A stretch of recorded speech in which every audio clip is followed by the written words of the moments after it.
Señor, vamos a abrir la Biblia en el libro Segunda de Samuel o en el celular donde gusten. Segunda de Samuel, capítulo 7. Vamos a darle lectura a los primeros 3 versículos.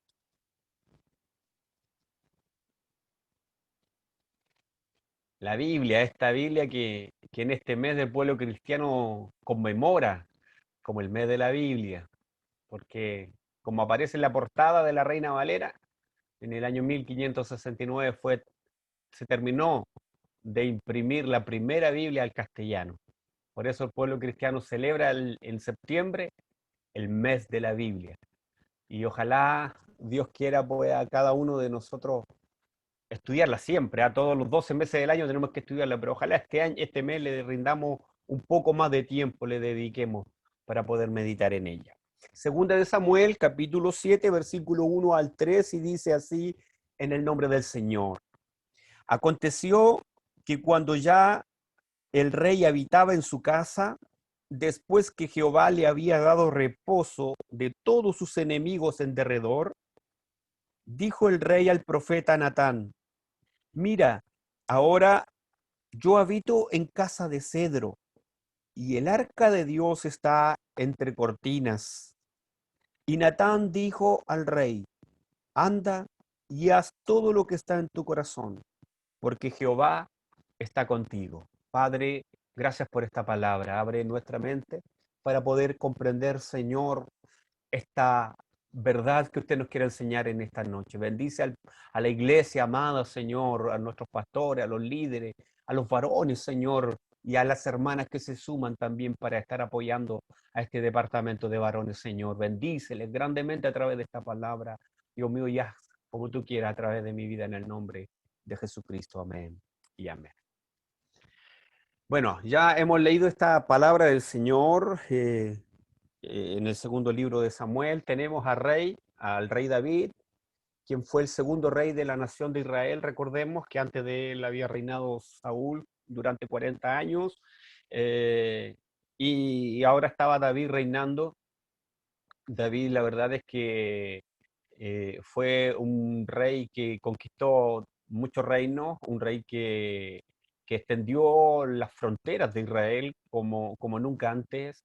Israel creció mucho, tuvo constantemente en batallas, en guerras, pero ahora Dios le había dado un tiempo de reposo. David estaba gozando de tranquilidad allí en la casa real, en el palacio. Esa es la escena de estos versículos que acabamos de leer. Y allí, ya tranquilo, más reposado de tanta guerra que él había tenido, él comienza a meditar, él comienza a reflexionar en Dios, en la ley, y él se ve que estaba habitando en un palacio que él seguramente contemplaba la madera, él fue testigo seguramente de cómo se construyó el palacio, y él miraba y veía que él estaba habitando en una casa que estaba hecha con madera de cedro. El cedro era una madera muy fina, era una madera costosa que era trasladada desde el Líbano. Esa madera por mar era trasladada hasta Jope y desde Jope era llevada por tierra hasta Jerusalén. Y era una madera, podríamos decir nosotros hoy día acá en Chile, era una madera chilena, un roble, era un raulí.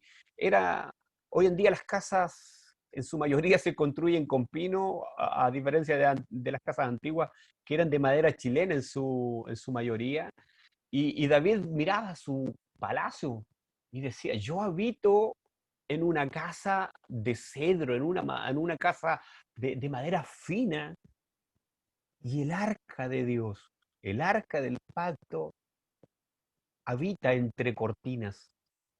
Eso es lo que él medita, estando allí ya, como digo, reposando en el palacio. Y él medita en esto. Él vivía cómodo, él vivía en un lugar lujoso, pero el arca de Dios habitaba entre cortinas. Y cuando él medita esto, cuando él reflexiona en esto, él se propone edificar una casa para Dios. Él pone en su corazón un deseo de levantar una casa para Dios. Porque vuelvo a decir, él habitaba en un palacio y él dice, y el arca habita entre cortinas. Recordar que Dios había instruido a Moisés a que construyera un tabernáculo. Eso está ahí en el libro de Éxodo, en el capítulo 40. Dios le había dicho a Moisés que construyera aquel tabernáculo. La iniciativa de construir una morada para que estuviera el arca del pacto, que todos sabemos que representaba la presencia misma de Dios, esa iniciativa salió de Dios. No fue Moisés que quiso, no fue a Moisés que se le ocurrió construir el tabernáculo. Moisés sin duda que cumplió al pie de la letra todas las instrucciones que Dios le había dado. Todo, los materiales, las medidas, los muebles, la ubicación de los muebles, todo Moisés lo cumplió tal como Dios se lo había instruido. Pero la iniciativa había salido de Dios. Dios le había dado esas instrucciones. Ahora, cuando el templo, perdón, el tabernáculo es levantado, dice la Escritura en Primera de Éxodo, capítulo 40, versos 33 y 34, cuando se acabó la obra del tabernáculo, ya se había confeccionado todos los muebles, todas las cortinas, y cuando levantan el tabernáculo en el primer día del segundo año que Israel estuvo en el desierto, al segundo año entonces se levanta el tabernáculo y ponen todos los muebles. Primero ponen el arca del pacto en el lugar santísimo, luego ponen la cortina que separaba el lugar santísimo del lugar santo, posteriormente ponen la mesa de los panes de la proposición, los 6 panes, los 12 panes, 6 en una hilera, 6 en otro, que representaban a Jesús el pan de vida. Delante del velo que estaba separando el lugar santo del lugar santísimo estaba el altar del incienso, y a la izquierda estaba el candelero que sin duda representaba a Jesús, la luz del mundo. Y cuando hubo acabado toda la obra, enseña la palabra del Señor que una nube se posó sobre el tabernáculo y que la gloria de Dios, la gloria de Jehová, como cantábamos, llenó aquel lugar. El tabernáculo fue lleno de la gloria de Dios. Y desde aquel entonces, vuelvo a decir, el primer día del segundo año que Israel estuvo en el desierto, Dios estaba morando allí, en el tabernáculo, entre cortinas, como después medita, como reflexiona David el rey. Entonces, tenemos a David, vuelvo a decir, en el palacio, y él reflexiona en eso, que él habita en un lugar de lujo, pero que Dios habita entre las cortinas.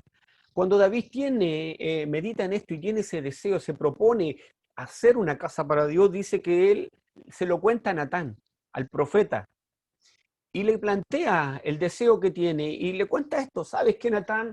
Mira, yo he estado meditando y yo habito en una casa de cedro y el arca de Dios está entre las cortinas. Esto le pareció muy, muy grato al profeta, y el profeta inmediatamente, como dice el versículo 3, y Natán dijo al rey: anda y haz todo lo que está en tu corazón, porque Jehová está contigo. El profeta entonces aprueba ese deseo que se había propuesto David de construir el templo a Dios, y además le dice: anda, ve, constrúyelo, levántalo. ¿Por qué? Porque Jehová está contigo. Pero sucede que cuando Natán se va, esa misma noche Dios se le revela en visión a Natán. Y entonces Dios le dice que vaya hasta donde David, y se cree que Natán fue en la misma noche donde David, y comienza en los versículos que no dimos lectura, pero que aquí yo quiero leer algunas cosas que he apuntado.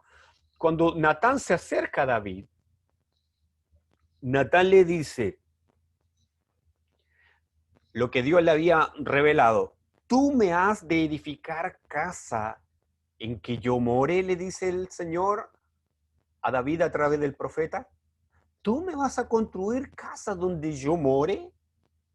Y esto, sin duda que lo menciona porque en este capítulo no lo acota, pero si usted va a Primera de Crónicas, capítulo 22, versículo 8, y al capítulo 28, versículo 3 de Primera de Crónicas, allí Dios da la razón, el motivo de por qué le dice esta expresión a David, el rey.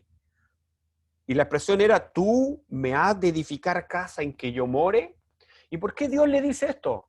Porque allí, vuelvo a decir, en 1 Crónicas 22:8 le dice que él no va a edificar, porque él era un hombre de guerra y había derramado mucha sangre, que esa era la razón por la cual David no iba a edificar casa.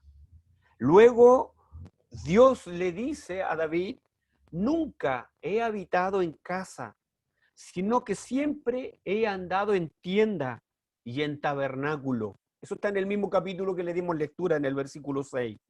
Dios entonces le dice a David esto, oye, yo nunca he habitado en una casa.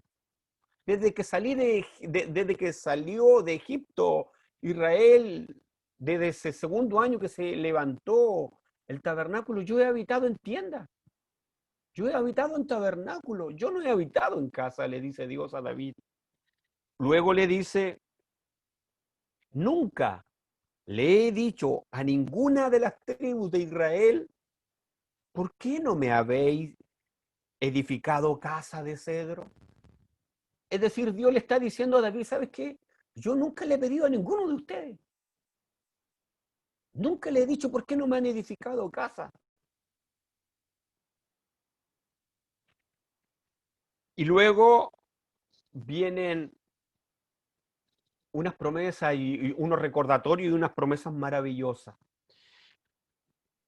¿Por qué? Porque si bien es cierto, Dios no le permite a David construir casa porque él había derramado mucha sangre, y ahora le dice que él nunca había habitado en una casa, sino que entre cortinas, y que además él nunca le había pedido a ninguna tribu que le construyera casa, pero ahora comienza Dios a hablarle y le dice, y aquí yo me imagino, yo le agrego esta parte, me imagino a Dios diciéndole, por eso yo te escogí. Recordemos cuando Samuel va a ungir al futuro rey después de que Dios había desechado a Saúl. ¿Se recuerdan aquel pasaje? Que Saúl, por causa de haber ofrecido holocausto, de haber desobedecido los mandamientos, los estatutos de Dios, Dios le dice a Samuel que ya había desechado a Saúl y que él se había provisto de otro rey para Israel. Es que entonces, cuando Samuel va a la casa de Isaí, y recordemos que Samuel lo primero que quiso fue ungir a los hermanos mayores de David. ¿Por qué? Porque los hermanos mayores de David eran altos, eran robustos, eran de buen parecer, es decir, tenían el estampe como para un rey. ¿Por qué? Porque Samuel ya había ungido en primera instancia a Saúl. Y Saúl dice la escritura que era un hombre de buen parecer, de cabello largo, que sus hombros eran más altos que todos los otros habitantes de Israel. Por lo tanto, Samuel tenía en su mente de que un rey tenía que tener tales características físicas, porque ya Saúl había cumplido con aquellas características físicas. Pero cuando vemos que Dios le dice a Samuel que ninguno de los hermanos de David es el que él ha elegido, sino que él se ha provisto de otro, y cuando Samuel envía a buscar a David, y cuando ve entrar a David a la casa de Isaí, el Espíritu de Dios le habla a Samuel y le dice, este es el escogido. ¿Por qué? Porque Dios no ve lo que mira el hombre, sino que Dios ve el corazón. Amén. Y es más, yo quiero que ustedes puedan memorizar. Si hay algo que quiero que puedan memorizar en esta noche, que es lo que Dios quiere hablarle a la iglesia en esta noche, cuando mi hermano Carlos me llamó la semana pasada, inmediatamente Dios puso esta palabra en mi corazón para compartir con ustedes. Y yo le he puesto por título El deseo de tu corazón.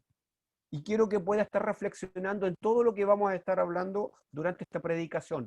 ¿Cuál es el deseo de tu corazón, hermana, hermano, pastor, a mi persona? ¿Cuál es el deseo de mi corazón? ¿Cuál es el deseo de tu corazón? ¿Por qué? Porque vuelvo a decir, ahora yo me imagino que Dios, a Dios diciéndole a David, por eso yo te escogí.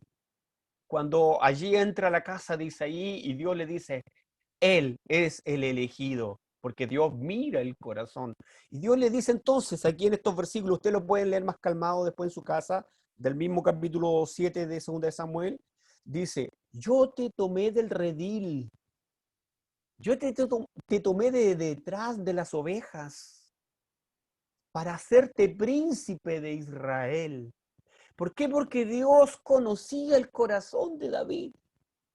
A diferencia de Samuel que podía y de nosotros que podemos ver lo externo de una persona, Dios conoce lo que está ahí, en tu mente y en tu corazón. Recordemos que Dios tiene un atributo que nadie más lo tiene, que Él es omnisciente, que todo lo conoce, que todo lo sabe, lo más íntimo de nosotros. Por eso dice la Escritura que Dios discierne los pensamientos y las intenciones del corazón, que nada podemos esconder de Dios, ni un pensamiento, ni lo más íntimo de nuestro corazón, que tal vez a veces ni al mejor amigo, ni a la persona más cercana le hemos revelado lo que hay en nuestro corazón, pero Dios sí lo conoce porque Dios es omnisciente. Entonces yo aquí me imagino, vuelvo a decir a Dios, diciendo, por eso, David, por eso yo te escogí. Por eso yo te saqué de ser un pastor que cuidaba su rebaño, que cuidaba las ovejas y te puse por rey, porque yo conozco tu corazón. Y luego Dios le comienza a decir a David, yo siempre he estado contigo. Desde el día que Samuel ungió a David, dice que el Espíritu de Dios estuvo con David. Entonces Dios le dice, yo siempre he estado contigo y yo he derrotado a cada uno de tus enemigos. Por eso recuerdan cuando las mujeres cantaban, cuando David venía de la guerra, cuando todavía no era rey, sino que Saúl era el rey de Israel y las mujeres cantaban, Saúl mató a sus miles, mas David mató a sus 10,000, es porque el Espíritu de Dios estaba sobre David. Y cuando él llega al trono, cuando él llega a ser el rey de Israel, Dios seguía estando con él y dándole la victoria en cada una de las batallas que él enfrentaba, porque Dios estaba con él.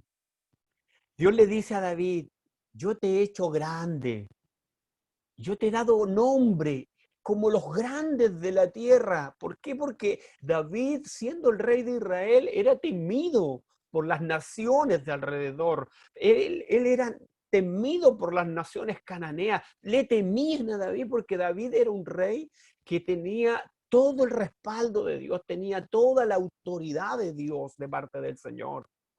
Ahora luego Dios le dice, yo te daré descanso de tus enemigos.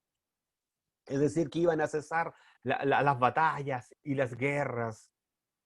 Ahora Jehová también le dice, Jehová te hace saber que Él te hará casa. Eso le dice, mire, David tiene en su corazón el deseo de hacerle casa a Dios, pero Dios le dice a través del profeta, ¿sabes qué? Yo te voy a dar casa, yo te voy a hacer casa. ¿Por qué? Porque el deseo de David, aunque Dios no le pidió construir a ninguna tribu casa para él. Y aunque Dios no le pidió al mismo David, el rey, construirle casa, y aunque Dios también le dijo que él no iba a edificar porque había derramado mucha sangre, quiero decirle, iglesia, que ese deseo del corazón de David impactó a Dios.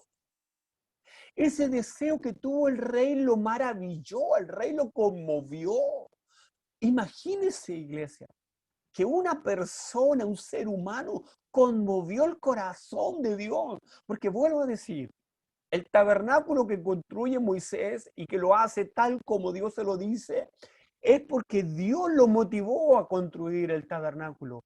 Pero ahora David sale de él, es una iniciativa de él, es un deseo del corazón del rey David de construir una casa a Dios. Y esto a Dios lo conmovió.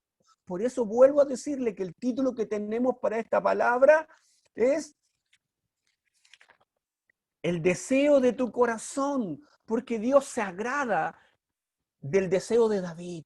Bendito sea el nombre del Señor. Y entonces, ¿por qué cuando Dios le dice, yo te voy a hacer casa? En lo que está diciendo Dios es que Dios iba a hacer a través de David y de la casa de David iba a ser una dinastía.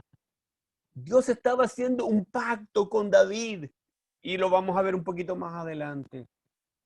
Después le dice, tú no edificarás casa a mi nombre, porque has derramado mucha sangre. Bueno, eso se lo dice como comenté en Primera de Crónicas, en el capítulo 28.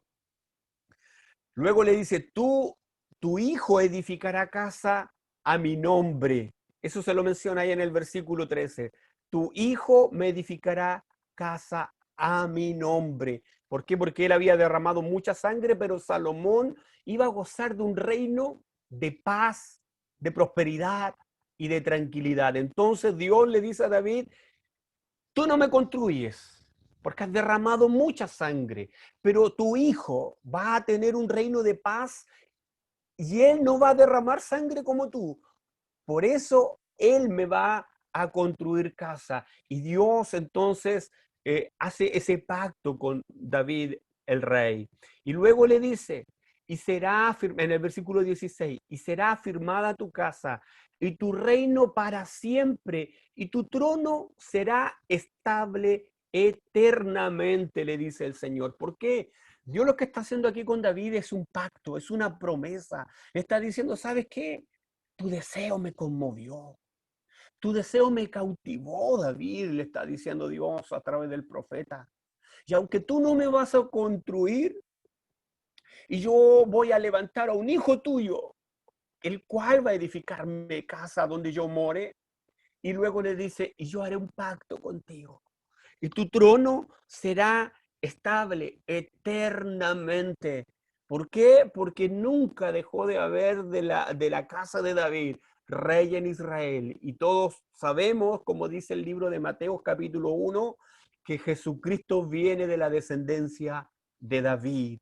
Nunca faltó trono en la casa de David. Y es más, cuando le dice aquí, Dios le está dando una promesa, está haciendo un pacto con David y le dice que su trono va a ser estable, que va a ser perpetuo en el fondo, porque sabemos que Jesucristo, aunque hoy día no está, y aunque vino en una época hace 2000 años atrás, vino y nació allí en Belén, como usted ya sabe que vino Jesús, pero un día Jesucristo volverá. Bendito sea el nombre del Señor. Dice la Escritura que después de las bodas del Cordero, Cristo volverá y todo ojo lo verá y Jesucristo instaurará un reino milenial. Bendito sea el Señor. Dios está haciendo un pacto, una promesa con David, porque vuelvo a decir, el deseo del corazón del rey cautivó a Dios, conmovió el corazón de Dios. Aleluya, bendito sea su nombre. Aunque Jehová nunca había pedido que le construyeran casa, el deseo del corazón de David lo conmovió. ¿Cuál es el deseo de nuestro corazón? Sigamos meditando mientras continuamos, ya falta poco. Sigamos meditando cuál es el deseo de cada uno de nosotros. Aquí yo veo a mi hermana Pamela, le veo el nombre, a mi hermano Luis, que lo conozco, mi hermano Juan, mi hermano Carlos, mi hermano Luis con su familia, la casa pastoral, mi hermana Laura, bueno, Laura es el corazón. ¿Cuál es el deseo de nuestro corazón, hermano?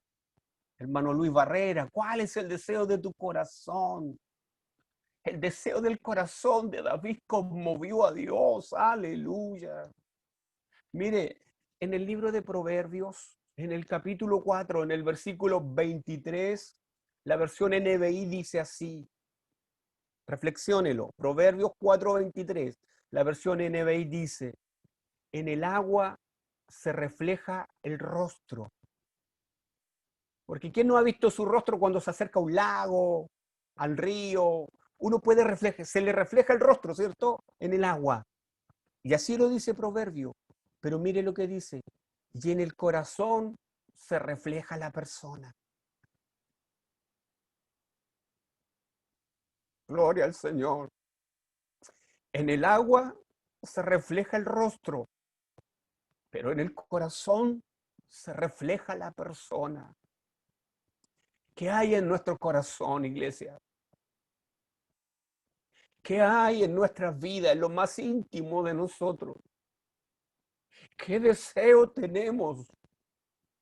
Yo sé que todos se recordarán del primer amor, del famoso primer amor, donde el deseo de nuestro corazón en aquella época de nuestra vida como cristianos era agradar a Dios con todo lo que teníamos, aunque era muy poco, o a lo mejor no teníamos nada, pero anhelábamos agradar a Dios con nuestro corazón, con nuestro servicio, con nuestro tiempo, con nuestros pocos recursos que teníamos. Anhelábamos agradar a Dios. No nos importaba el frío, no nos importaba el calor, no nos importaba el cansancio de llegar del trabajo, no nos importaba estar enfermos físicamente, no nos importaba que en la iglesia hubiera algún problemita, que hubiera algún detalle. ¿Por qué? Porque nuestro corazón lo único que anhelaba era agradar a Dios. No nos importaba que hiciera frío y levantarnos a las 4 de la mañana para agradar a Dios, buscándole de madrugada. No nos preocupaba ir al culto, aunque hubiera lluvia.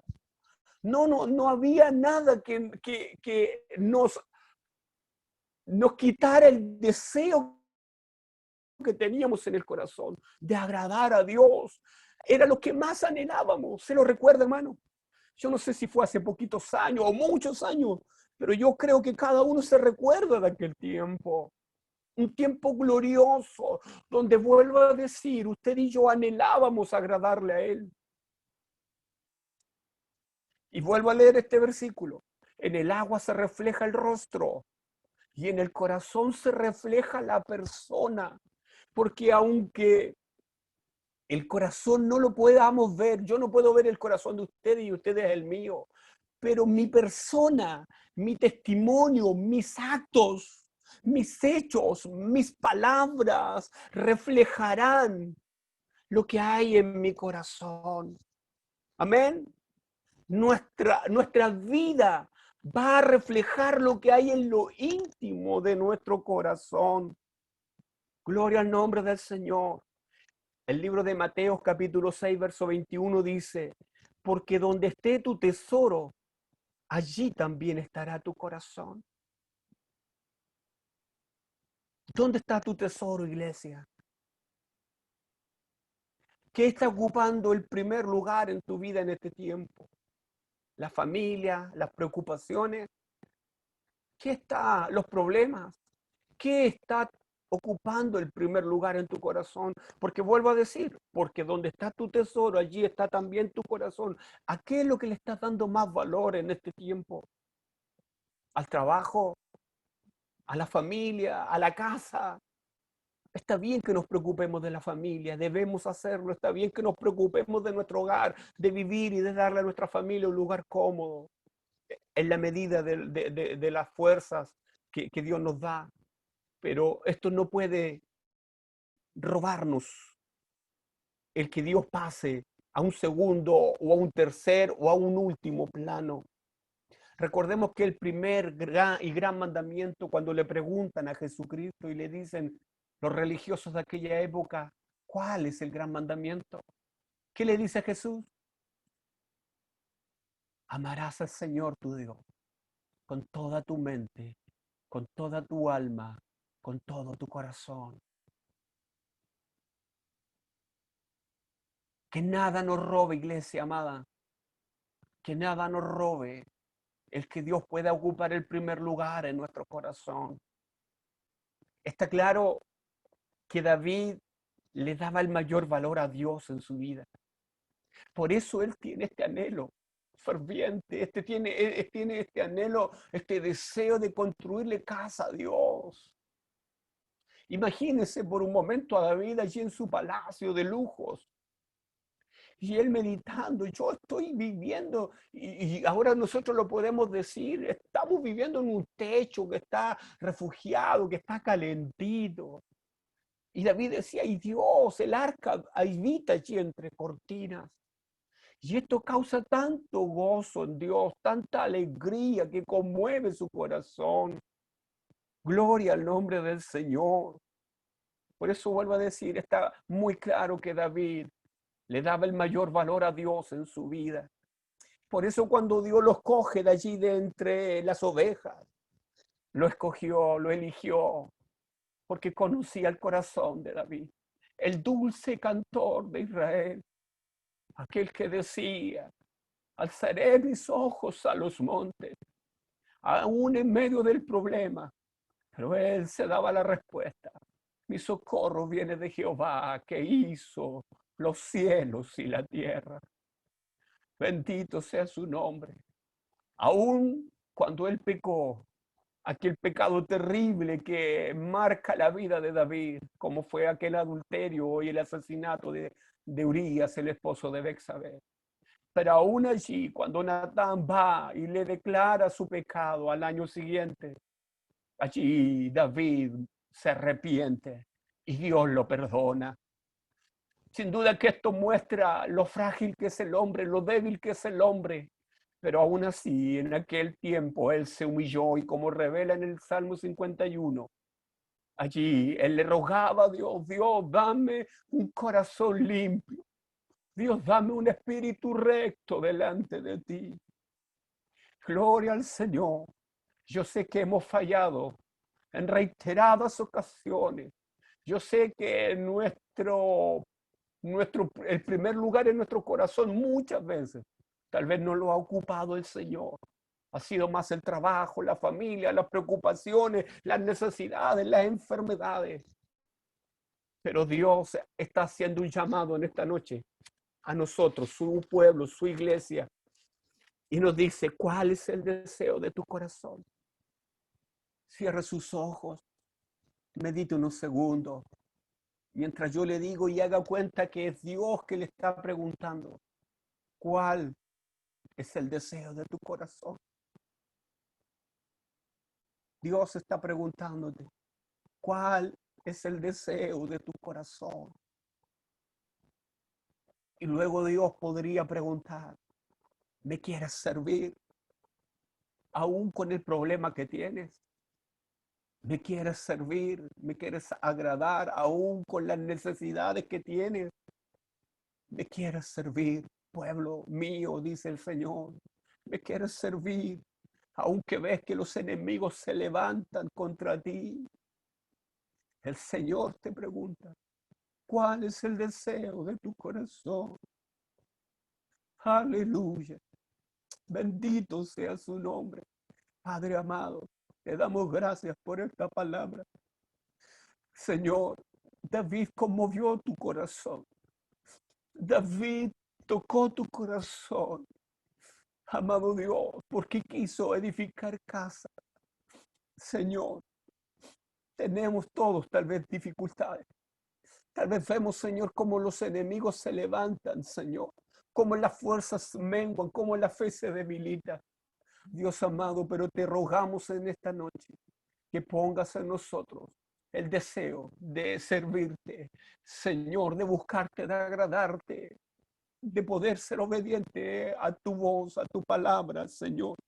Perdónanos si no has ocupado el primer lugar por un tiempo, pero te rogamos, Señor, y te pedimos perdón y te rogamos que puedas volver a ocupar ese primer lugar, que podamos dedicar, Señor, no el tiempo que nos sobra a ti, apartar un tiempo para ti, Señor, para orar, para estar contigo a través de la oración, tener en nuestros propios hogares un altar de oración, Dios mío, para estar en comunión contigo, así como lo hacía Daniel, que aunque había un edicto del rey, que nadie tenía que doblar rodillas, sino solo al rey de Media y de Persa. Señor amado, que así como Daniel, nosotros podamos tener un tiempo dedicado en nuestros hogares diariamente para estar contigo. Señor, que tengamos un tiempo a solas contigo para estudiar tu palabra, porque tú nos hablas a través de ella.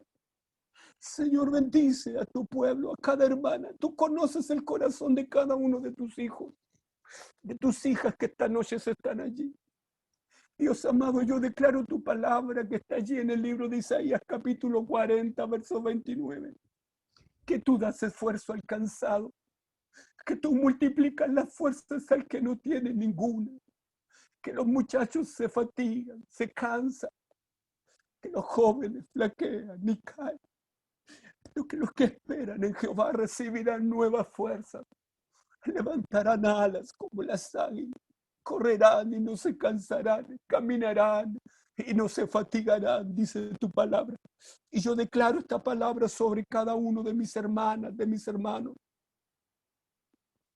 Glorifícate, Señor, en su vida. Y te rogamos, Dios, que nos ayude para que tú vuelvas a ocupar el primer lugar en nuestra vida. Y que nosotros, Señor, te agrademos con nuestro testimonio, con nuestras palabras, con nuestros hechos, con nuestros pensamientos, Señor, con los sentimientos que hay en nuestro corazón. Podamos agradarte, Dios amado. Porque tú eres un Dios de oportunidades y si hemos fallado, si ha menguado nuestra fe, nuestra fuerza, Señor, y el deseo de servirte, Dios mío, tú nos das en esta noche una nueva oportunidad para que podamos volvernos a ti con todo nuestro corazón y agradarte como David lo hizo. Por eso tú dijiste, Señor, que David era conforme a tu corazón, porque él en su vida procuró agradarte. Gracias, gracias, Señor, en el nombre de Jesucristo. Amén y amén. Que Dios les bendiga, amados hermanos. Que Dios bendiga sus vidas. Que el Espíritu Santo de Dios llene sus vasos. Que el Espíritu Santo de Dios fluya por su interior como un río de agua viva. Que sane toda herida, toda dolencia. Aleluya. Gracias, hermano Carlos, por la oportunidad. Gracias, hermano Luis, por la oportunidad.